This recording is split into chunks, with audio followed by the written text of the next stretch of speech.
ఇక్కడ మహారాష్ట్ర నుంచి వెళ్ళి రైతుల తోట దగ్గర ఉన్నాం. వారు మన అప్సైటీ వాడడం జరిగింది. అప్సైటీ వాడకముందు ఎలా ఉంది, వాడిన తర్వాత ఎలా ఉందో వారి మాటల్లో తెలుసుకుందాం.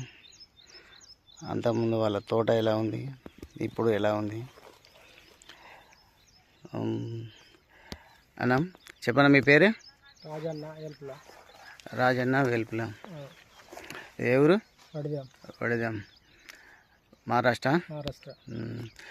మీరు అప్సైట్ వాడారు కదా, అప్సైట్ వాడినప్పుడు ఎలా ఉంది, వాడకముందు ఎలా ఉంది, ఒకసారి మీ మాటల్లో చెప్పండి. అప్సా వాడకముందు కొంచెం బ్లాకులు బాగా దోమ కొట్టు బాగుండే, నల్లగా బ్లాకులు పెంకలు లెక్క ఉండే.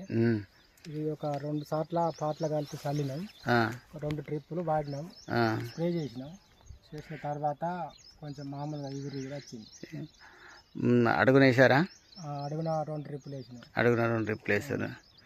అంటే అంత ముందుకు ముడత ఉండేది, పెయిన్ బంకలు ఎక్కువ ఉండేది, ముడత నీట్గా లేకుండే, దోమ కొట్టు పోయి బ్లాక్ అయింది.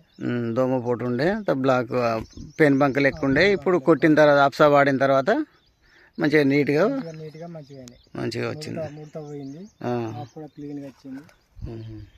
అంటే ఇప్పుడు మనకు కాపు అంటే ఏంటంటారా? క్రాప్ పాతదే అంటలే. అంటే ఇప్పుడు ఇలా వాడడం వల్ల మనకు అప్సైడ్ వాడడం వల్ల అయితే కాపు ఎగురు వచ్చేసింది. ఇది అప్సైడ్ రైతులు వాడుకోవచ్చు అంటారా? వాడుకోవచ్చు. సరే, మీరు ఇంకేమేమి పంటలు వేస్తున్నారు? మేము వరి, మిర్చి, పత్తి. వరిలో వాడారా?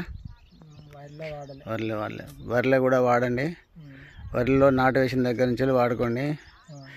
మనం గంట గోళీలా వాడని అవసరం లేకుండా అప్సైడ్తోనే మనకు గ్రోతింగ్ వస్తుంది, పిలకలు వస్తాయి. దాంట్లో పెట్టుబడి తగ్గించుకొని దిగుబడి పెంచుకోవచ్చు. మీరు ఇలాగే మిర్చికి, పత్తికి, అలాగే మన వరికి కూడా వాడని బాగుంటుంది. వరికి స్ప్రే చేసుకోవచ్చు, అడుగు మందులే వేసుకోవచ్చు. ఇది మీకు అప్సైడ్ ఎవరు చూపించారు మరి?